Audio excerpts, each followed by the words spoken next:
नमस्कार दोस्तों, आप सभी का एक बार फिर से बहुत बहुत स्वागत है रोथिन्स अकाउंटेंसी क्लासेस पर। दोस्तों, आज जिस चैप्टर के बारे में मैं आप लोगों को बताने जा रहा हूं, ये चैप्टर बीकॉम, बीबीए या फिर अन्य अंडर ग्रेजुएट कोर्सेस कॉमर्स का और फिर professional courses like chartered accountant, company secretaryship या फिर कॉस्ट अकाउंटिंग, सभी के लिए बहुत बहुत इंपॉर्टेंट है। इस चैप्टर का नाम है अकाउंट्स ऑफ होल्डिंग कंपनीज। तो वीडियो में बने रहिए अंत तक। अकाउंट्स ऑफ होल्डिंग कंपनीज क्या होता है, इसका प्रैक्टिकल प्रॉब्लम कैसे सॉल्व करेंगे, सब कुछ मैं आप लोगों को बताऊंगा। आगे बढ़ने से पहले दोस्तों, मेरा आप सभी से एक छोटा सा निवेदन है। अगर अभी तक आप लोगों ने मेरा चैनल को सब्सक्राइब नहीं किया है तो चैनल को सब्सक्राइब जरूर कर लीजिएगा और साथ में जो बेल आइकन दिखाई दे रहा है उसे दबाना मत भूलिएगा, ताकि हर एक नए वीडियो का नोटिफिकेशन आप लोगों को मिलता रहे। वीडियो अगर अच्छा लगा तो इसे एक लाइक भी कीजिएगा, अपने दोस्तों के बीच शेयर भी कीजिएगा और हाँ, कमेंट करना मत भूलिएगा।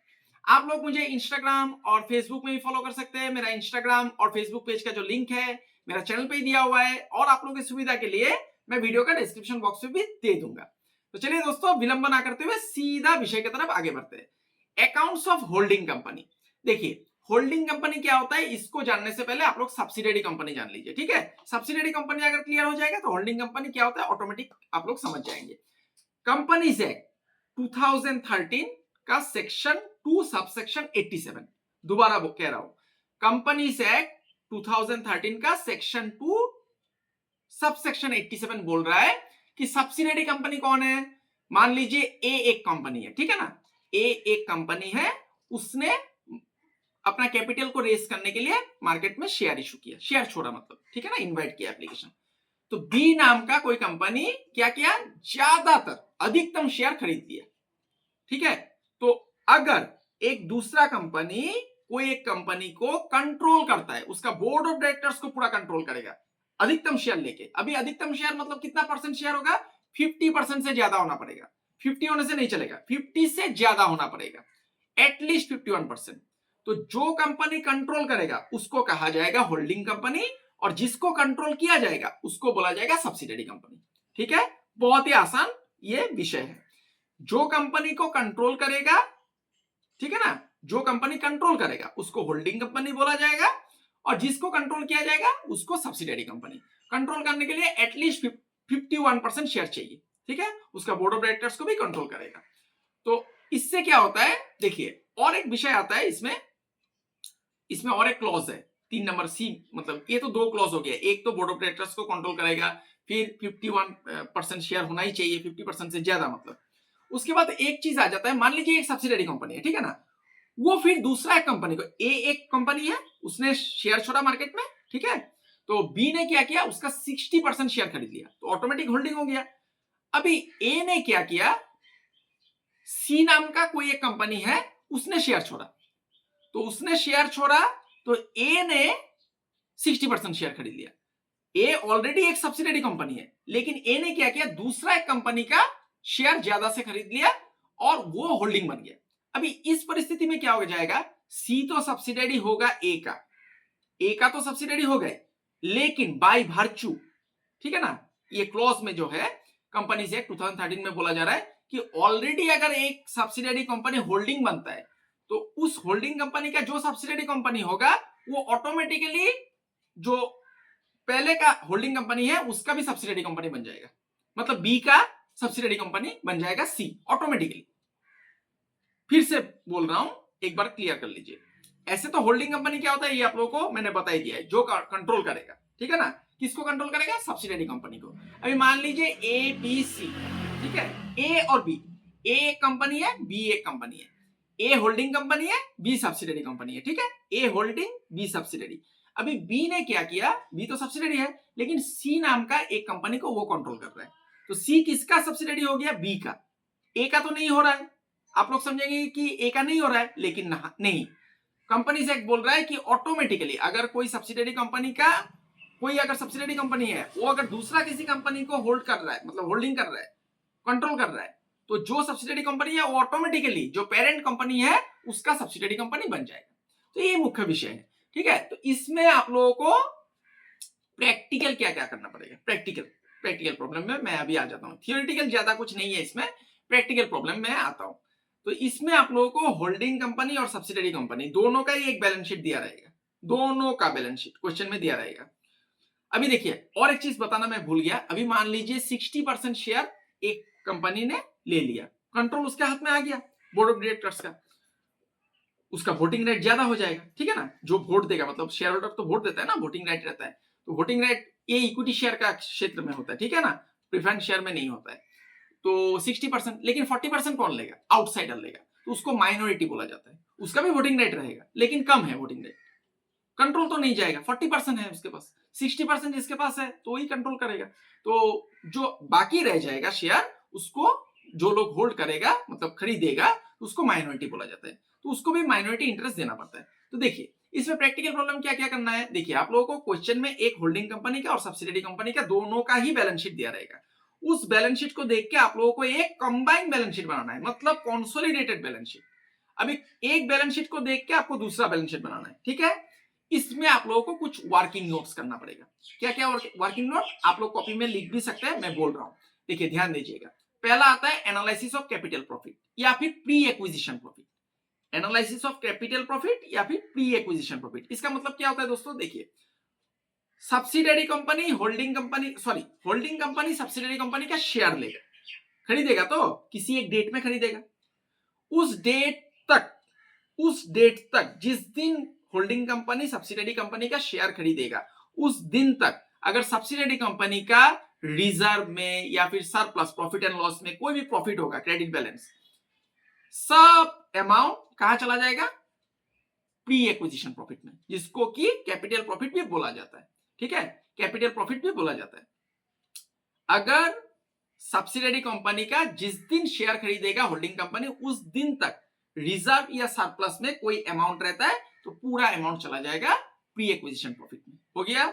उसके बाद पूरा साल का जो प्रॉफिट मतलब इनकम करेगा, तो सब्सिडियरी कंपनी तो बिजनेस करेगा ना, तो पूरा साल का जो बिजनेस करेगा उसमें देखना पड़ेगा कितना दिन का प्री एक्विजिशन पीरियड है और कितना दिन का post acquisition period, post acquisition मतलब रेवेन्यू प्रॉफिट। तो पहला वर्किंग नोट होता है एनालिसिस ऑफ कैपिटल प्रॉफिट या फिर प्री एक्विजिशन प्रॉफिट। तो उसमें क्या आता है, सब्सिडियरी कंपनी का अगर जिस दिन शेयर खरीदता है होल्डिंग कंपनी, उस दिन अगर रिजर्व एंड सरप्लस में कोई अमाउंट रहता है, पैसा रहता है, क्रेडिट बैलेंस, तो पूरा चला जाएगा कैपिटल प्रॉफिट पे, मतलब प्री एक्विजिशन प्रॉफिट में। फिर शेयर खरीदने के बाद तो उसके बाद भी बिजनेस तो करेगा तो प्रॉफिट तो होगा, रिजर्व में भी पैसा रह सकता है, रिजर्व में रख सकता है, तो वो सारा अमाउंट चला जाएगा रेवेन्यू प्रॉफिट में, जिसको कि पोस्ट एक्विजिशन प्रॉफिट भी बोला जाता है, एनालिसिस ऑफ रेवेन्यू प्रॉफिट। ये दूसरा वर्किंग नोट हो गया। तीसरा वर्किंग नोट होता है determination of cost of control, मतलब कंट्रोल कितना है हाथ में, ठीक है ना। तो इसका वर्किंग नोट मैं करके दिखाऊंगा जिससे आप लोग का कॉन्सेप्ट क्लियर हो जाएगा। और चौथा एक वर्किंग नोट आता है जो मैंने बताया था अभी, 60% शेयर मान लीजिए होल्डिंग ने लिया है, तो 40% शेयर कौन लेगा, आउटसाइडर लेगा, वो लोगों को माइनॉरिटी बोला जाता है। तो माइनॉरिटी का इंटरेस्ट भी कैलकुलेशन करना पड़ेगा।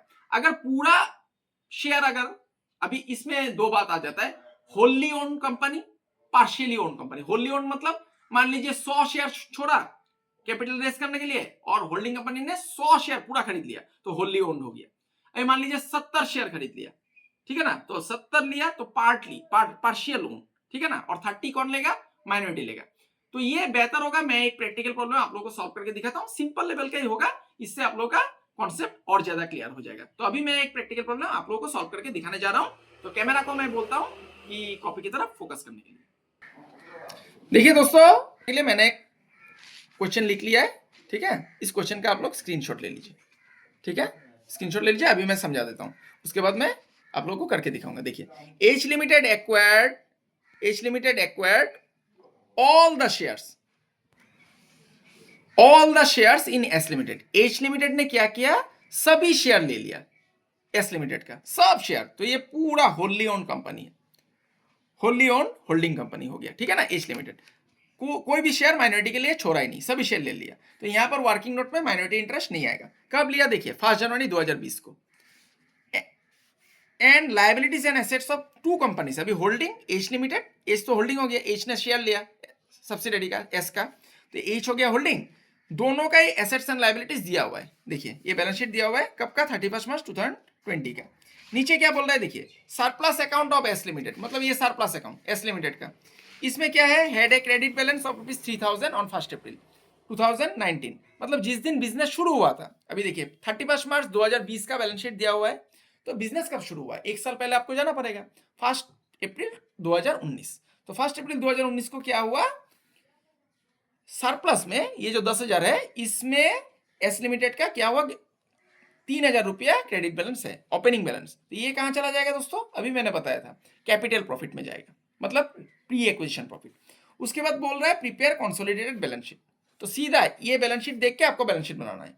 तो डायरेक्ट आप लोग बैलेंस शीट नहीं बना सकते, इसके लिए आपको वर्किंग नोट करना पड़ेगा। तो चलिए वर्किंग नोट करते हैं, ध्यान दीजिएगा, यहां पर ही मैं कर देता हूं, ठीक है। वर्किंग नोट्स ध्यान दीजिए, बहुत आसान चैप्टर है, undergraduate courses BCom BBA सब के लिए बहुत इंपॉर्टेंट है, और प्रोफेशनल कोर्सेज के लिए भी ये चैप्टर बहुत ही इंपॉर्टेंट है, अकाउंट्स ऑफ होल्डिंग कंपनीज। इसको आप लोग बिल्कुल भी नजरअंदाज मत कीजिएगा, इसका प्रैक्टिकल प्रॉब्लम पूछा ही जाता है परीक्षा में। तो नंबर 1 आ जाएगा working note, analysis of capital profit, analysis of capital profit oblique आप लोग प्री एक्विजिशन प्रॉफिट भी लिख दीजिए। प्री एक्विजिशन मतलब शेयर एक्वायर करने का पहले, ठीक है ना, प्री एक्विजिशन प्रॉफिट। तो देखिए इसमें क्या आ जाएगा, ओपनिंग में अगर कोई रिजर्व एंड सरप्लस में सब्सिडियरी कंपनी का अगर पैसा है तो उसको लिखना पड़ेगा। तो देखिए यहां पर बोल ही रहा है सरप्लस अकाउंट में है पैसा एस लिमिटेड का, कितना है 3,000, इसको पूरा लिखना पड़ेगा, balance of surplus, balance of surplus as on date दे दीजिए 1/4/2019, कितना है दोस्तों 3,000, ठीक है 3,000। उसके बाद बैलेंस शीट में देखिए क्वेश्चन में रिजर्व, ये देखिए रिजर्व में डेट दे ही दिया है 1/4/2019, मतलब ये ओपनिंग का रिजर्व है, तो सिर्फ सब्सिडियरी का लेना है। आप लोग जब भी वर्किंग नोट करेंगे ना, सब सब्सिडियरी का अमाउंट देखना है, होल्डिंग का अमाउंट सिर्फ जब कॉस्ट ऑफ कंट्रोल करेंगे तभी आएगा होल्डिंग का अमाउंट, ठीक है। तो वर्किंग नोट में आपको क्या करना है, सब्सिडियरी का अमाउंट देखना है। तो रिजर्व देखिए, रिजर्व भी ओपनिंग में है, मतलब शेयर जिस दिन खरीदा 31 मार्च उसका पहले ही रिजर्व में 1 तारीख में पैसा है, कितना 15,000, तो पूरा अमाउंट आ जाएगा। Balance of reserve, balance of reserve as on 1/4/2019 हो गया, 15,000 पूरा दे दीजिए। अभी देखिए उसने शेयर कब खरीदा, 5 जनवरी को 2020, ठीक है ना। तो अभी देखना पड़ेगा प्री एक्विजिशन पीरियड कितना है, पोस्ट एक्विजिशन पीरियड कितना है, मतलब शेयर खरीदने का पहले कितना दिन था और शेयर खरीदने के बाद कितना समय है। तो देखिए इसको समझाने के लिए मैं यहां पर आप लोगों को करके दिखाता हूं। देखिए बिजनेस चालू हुआ 1/4/2019 को, ठीक है ना, क्योंकि बैलेंस शीट 31/3/2020 का दिया हुआ है, हो गया। शेयर कब खरीदा, 1 जनवरी 2020 को। तो देखिए शेयर खरीद, बिजनेस कब शुरू हुआ, 1 अप्रैल, अप्रैल से अभी आप दिसंबर, 1 जनवरी तो 1 तारीख तो छोड़ना पड़ेगा, 31 दिसंबर तक आइए। अप्रैल मई जून जुलाई अगस्त सितंबर अक्टूबर नवंबर दिसंबर, 9 महीना का हो गया कैपिटल पीरियड, मतलब pre acquisition period, pre acquisition period हो गया। मतलब शेयर खरीदने का पहले जो पीरियड रहता है उसको प्री एक्विजिशन पीरियड बोला जाता है, या फिर कैपिटल पीरियड भी बोल सकते हैं। इस पीरियड में जो भी प्रॉफिट होगा सब कैपिटल प्री एक्विजिशन प्रॉफिट में जाएगा। अभी शेयर खरीदने के बाद कितना दिन से रहा, जनवरी फरवरी मार्च, 3 महीना, तो 3 महीना हो गया आपका, 3 मंथ्स हो गया post acquisition period. Post acquisition मतलब रेवेन्यू पीरियड, ठीक है ना। इस समय में जो भी प्रॉफिट होगा या फिर रिजर्व में पैसा रहेगा सब चला जाएगा रेवेन्यू प्रॉफिट में, मतलब पोस्ट एक्विजिशन प्रॉफिट में।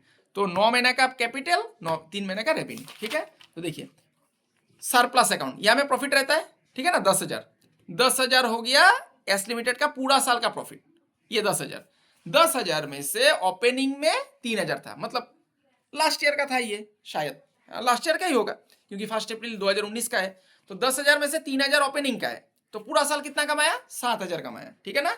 तो प्रॉफिट फॉर 9 मंथ, 9 महीने का कैपिटल है, आपको आप लोगों को अभी करके दिखाया था मैंने यहाँ पर, 9 महीने का प्री एक्विजिशन पीरियड और 3 महीने का रेवेन्यू पीरियड हो गया। प्रॉफिट फॉर 9 मंथ्स, देखिए 10,000 टोटल है, ठीक है ना, 10,000 टोटल है, इसमें से 3,000 ओपनिंग का है, 3,000 ओपनिंग का है, 3,000 छोड़ दीजिए 10, तो इसका मतलब पूरा साल कितना कमाया, 7,000 रुपया। 7,000 का आपको करना है 9 महीना, 9/12। तो इसको अभी कैलकुलेशन करना पड़ेगा,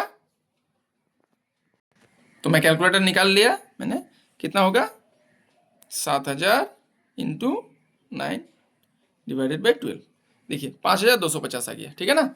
5,250 यहाँ पर लिख दीजिए, और सब कुछ जोड़ दीजिए। 15 3 18, 18 और 5 23,250 हो गया। तो कैपिटल प्रॉफिट हम लोग का निकल गया। अभी रेवेन्यू प्रॉफिट निकालना है, ठीक है। रेवेन्यू प्रॉफिट मतलब post acquisition profit, analysis of revenue profit. Revenue profit या फिर आप लिख सकते हैं पोस्ट एक्विजिशन प्रॉफिट। एक शब्द लिखने, एक मतलब सेंटेंस लिखने से भी चलेगा, कोई आपत्ति नहीं है, ठीक है ना। Post acquisition profit. तो देखिए दोस्तों, पोस्ट एक्विजिशन पीरियड कितना था हम लोग का? 3 महीना था। यहां पर मैंने करके दिखाया था आप लोगों को 3 महीना। तो इस पीरियड में अगर कोई प्रॉफिट रहेगा या फिर रिजर्व में पैसा रहेगा तो पूरा चला जाएगा रेवेन्यू प्रॉफिट में। तो देखिए, रिजर्व तो ओपनिंग का है, ये पूरा चला गया यहाँ पर, ये पूरा चला गया कैपिटल प्रॉफिट में।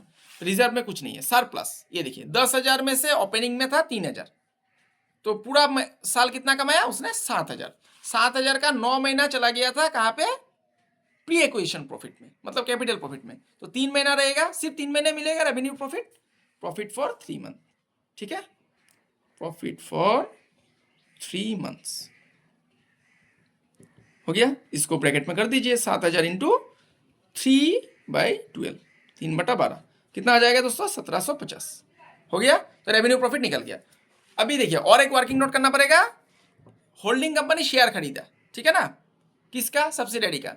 तो उसके पास कंट्रोल आएगा, तो कितना कंट्रोल आया तो ये देखना पड़ेगा, ठीक है ना। तो इसको कहा जाता है determination of cost of control. तो इसका भी वर्किंग नोट मैं यहाँ पर कर लेता हूँ। ये दोनों वर्किंग नोट का स्क्रीनशॉट ले लीजिए, ये दोनों वर्किंग नोट का स्क्रीनशॉट ले लीजिए, ठीक है। चलिए अभी तीसरा वर्किंग नोट करते हैं। 4 वर्किंग नोट होता है, लेकिन यहाँ पर तो माइनॉरिटी इंटरेस्ट नहीं है क्योंकि सारा शेयर होल्डिंग ने ले लिया, तो माइनॉरिटी नहीं है, तो चौथा वर्किंग नोट नहीं होगा, ठीक है। तो determination of cost of control मतलब कितना कंट्रोल उसके पास आ रहा है, देखेंगे अभी। Determination of cost of control इतना लिख दीजिए, हो गया। देखिए होल्डिंग कंपनी शेयर खरीदेगा, किसका? सब्सिडरी का। तो इन्वेस्ट करेगा, इसका मतलब पैसा लगाएगा, ठीक है ना। तो इसका कितना कितना अमाउंट में खरीदेगा? ये हमेशा एसेट साइड में दिया रहेगा। ये देखिए all shares in asset S limited at cost, ये इन्वेस्टमेंट होता है। होल्डिंग कंपनी ने इन्वेस्ट किया है सब्सिडरी कंपनी में। ये 30,000 शेयर को लेने के लिए पूरा शेयर ले लिया, शेयर कैपिटल 30,000 शेयर को कितना में लिया? 50,000 में। तो लिखिए पहले कॉस्ट ऑफ इन्वेस्टमेंट, ये हमेशा एसेट साइड में दिया रहेगा, याद रखिएगा। कॉस्ट ऑफ इन्वेस्टमेंट कितना है दोस्तों? 50,000 लिख दीजिए। कितना शेयर लिया उसने? 30,000 शेयर लिया। देखिए शेयर पूरा सब शेयर ले लिया ना, H limited acquired all the share, सभी शेयर ले लिया। तो सब कितना है? 30,000 less paid up value of shares, paid up value of shares, ये कितना है दोस्तों? 30,000 यहां पर लिखिए। उसके बाद और एक चीज आता है, होल्डिंग कंपनी का जितना परसेंटेज रहेगा, यहां पर तो 100% ही होल्डिंग है। अगर 70% रहा, 60% रहा, 80% रहा, कुछ भी रहा, कैपिटल प्रॉफिट का हिस्सा होल्डिंग का हिस्सा ये determination of cost of control में आएगा। तो यहां पर तो पूरा ही होल्डिंग है क्योंकि पूरा सारा शेयर ले लिया 100%, तो पूरा कैपिटल प्रॉफिट का हिस्सा पूरा, मतलब पूरा ही तो होल्डिंग का ही है ना, तो पूरा कैपिटल प्रॉफिट यहां पर आ जाएगा। नहीं तो फिर जितना परसेंट होल्डिंग होल्ड करेगा, कंट्रोल करेगा, उतना ही परसेंटेज आपको कैलकुलेशन करना है। यहां से उतना ही परसेंट कैलकुलेट करके आपको determination of cost of control में देना है। तो यहां पर तो हालांकि 100% ही होल्डिंग है, तो पूरा अमाउंट यहां पर आ जाएगा कैपिटल प्रॉफिट का। यहां पर लिख दीजिए share in capital profit, share in capital profit हो गया। कितना था कैपिटल प्रॉफिट? 23,250, ठीक है, पूरा आ जाएगा यहां पर 23,250। ये दोनों को जोड़ दीजिए 53,250, लेकिन इसको मैंने लेस लिखा था, मतलब माइनस, इसको ब्रैकेट में दे दीजिए, माइनस करना है। अभी 1 प्लस 1 माइनस, ठीक है ना, 1 माइनस 1 प्लस क्या हो जाएगा? माइनस हो जाएगा 3,250, लेकिन आंसर माइनस में आया। प्लस में आने से गुडविल लिखिए, माइनस में आने से कैपिटल रिजर्व लिखिए। दोबारा दोहराता हूं, अगर आंसर प्लस में आता है, ये अगर प्लस में आता है, ये अगर प्लस में आता है तो गुडविल लिखिए, और अगर माइनस में आता है तो कैपिटल रिजर्व लिखिए, क्योंकि ये माइनस में आ रहा है। देखिए बड़ा वाला का साइन कितना है? बड़ा जो संख्या है इसका साइन क्या है? सिंबल माइनस है, तो कैपिटल रिजर्व लिखिए, ठीक है। तो ये तीसरा वर्किंग नोट भी कंप्लीट हो गया। यहाँ पर चौथा वर्किंग नोट का जरूरत नहीं है क्योंकि माइनॉरिटी इंटरेस्ट नहीं है। तो अभी हम लोग को बनाना पड़ेगा ये जो क्वेश्चन में बोल रहा है, prepare a consolidated balance sheet. Balance sheet बनाना है, ठीक है। तो चलिए बैलेंस शीट बनाते हैं, कंसोलिडेटेड बैलेंस शीट। अभी कंपनी का फॉर्मेट आपको मेंटेन करना पड़ेगा। Consolidated balance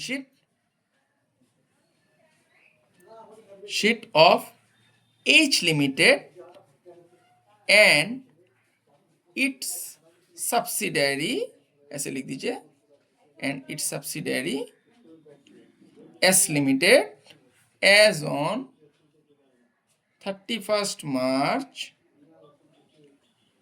2020। ठीक है, अभी कंपनी का जैसा फॉर्मेट होता है, मैंने आप लोगों को इंटरनल रिकंस्ट्रक्शन चैप्टर में सिखाया था, कंपनी का फॉर्मेट होता है, उस फॉर्मेट को आप लोग मेंटेन कीजिएगा। इक्विटी एंड लायबिलिटीज ऐसा फॉर्मेट है। तो अभी तो मैं पूरा फॉर्मेट फॉलो नहीं करूंगा, मेरा काम है आप लोगों को समझाना। आप लोग क्लास 12 का किताब से भी आप लोगों को मिल जाएगा कंपनी का जो बैलेंस शीट का फॉर्मेट होता है, और डिग्री का मतलब अंडर ग्रेजुएट कोर्सेज का जो बीकॉम बीबीए उसमें भी आप लोगों को फॉर्मेट मिल जाएगा। तो वहां से आप लोग एक बार देख लीजिएगा। तो अभी मैं फॉर्मेट उतना मेंटेन नहीं करूंगा, ऊपर में लायबिलिटीज होता है, नीचे एसेट होता है, बस इतना ही आप लोगों को सिखा दूंगा। ठीक है, क्योंकि मेरा काम है आप लोगों को समझाना, तो कम समय के अंदर समझा देना, नहीं तो वीडियो बहुत लंबा हो जाता है। तो पार्टिकुलर्स लिखिए, ऊपर में अमाउंट रुपीस लिख दीजिए। ठीक है, अमाउंट रुपीस लिख दीजिए, ऊपर में लायबिलिटीज होगा, नीचे एसेट होगा। ये मैंने आप लोगों को इंटरनल रिकंस्ट्रक्शन चैप्टर में सिखाया था। आप लोगों ने अगर उसका वीडियो नहीं देखा है तो मेरा चैनल पे इंटरनल रिकंस्ट्रक्शन का वीडियो कहां पर मिलेगा आप लोगों को, प्लेलिस्ट सेक्शन में अगर आप लोग जाएंगे तो कॉर्पोरेट अकाउंटिंग और एडवांस फाइनेंशियल अकाउंटिंग बोल के प्लेलिस्ट बना हुआ है, उसमें आप लोगों को इंटरनल रिकंस्ट्रक्शन, ये भी बीकॉम के लिए बहुत, बीकॉम बीबीए चार्टर अकाउंटेंट जो भी अन्य प्रोफेशनल कोर्सेज है सबके लिए बहुत इंपॉर्टेंट चैप्टर है। ठीक है, तो उसको भी देख लीजिएगा। तो लायबिलिटीज देखिए, आपको अभी क्या करना है, क्वेश्चन का बैलेंस शीट देखना है। क्वेश्चन का बैलेंस शीट देखना है, जो अमाउंट, जो आइटम वर्किंग नोट में हो गया उसको छोड़ देना है, और जो अमाउंट बचा हुआ है उसको लिखना है। ठीक है, तो पहला देखिए, शेयर कैपिटल 50,000 होल्डिंग का है, ये अभी कॉम्बाइंड बैलेंस शीट हो रहा है दोस्तों। कॉन्सोलिडेटेड बैलेंस शीट मतलब कॉम्बाइंड, दोनों का ही आ रहा है, एच का भी आ रहा है, एस का भी आ रहा है। तो देखिए, शेयर कैपिटल 50,000 है, होल्डिंग का कितना है 30,000। 50,000 हम लोगों ने कहीं पर नहीं लिखा है वर्किंग नोट में, लेकिन 30,000 हम लोगों ने यहां पर लिख दिया, सब्सिडरी का हो गया ना। तो सिर्फ आपको होल्डिंग का लिखना है, शेयर कैपिटल 50,000। ठीक है, शेयर कैपिटल 50,000 लिख दीजिए बाहर में, हो गया। उसके बाद देखिए, रिजर्व, रिजर्व ऑन 1/4/2019, तो रिजर्व बोल के लिख दीजिए, हो जाएगा।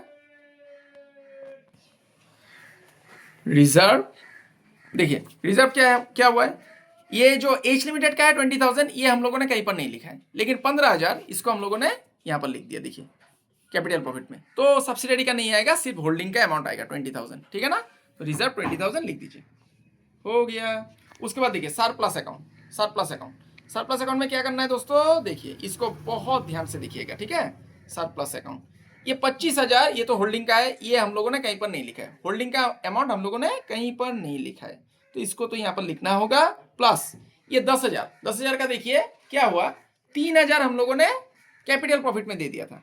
ठीक है ना, 10,000 का 3,000 ओपनिंग में था, तो कैपिटल प्रॉफिट में दे दिया था, और 7,000 जो बच गया था उसको हम लोगों ने क्या किया, कैपिटल प्रॉफिट और रेवेन्यू प्रॉफिट में बांट के दे दिया, कैपिटल प्रॉफिट और रेवेन्यू प्रॉफिट दोनों में बांट के दे दिया। देखिए 7,000 को, तो 10,000 भी गया। लेकिन आपको याद रखना है, जैसे कि कैपिटल प्रॉफिट, ये जो कैपिटल प्रॉफिट आता है इसका होल्डिंग का हिस्सा कहां पर जाता है, determination of cost of control में, वैसे ही रेवेन्यू प्रॉफिट का होल्डिंग का हिस्सा जितना परसेंटेज रहेगा वो हिस्सा सरप्लस के साथ जुड़ के आएगा।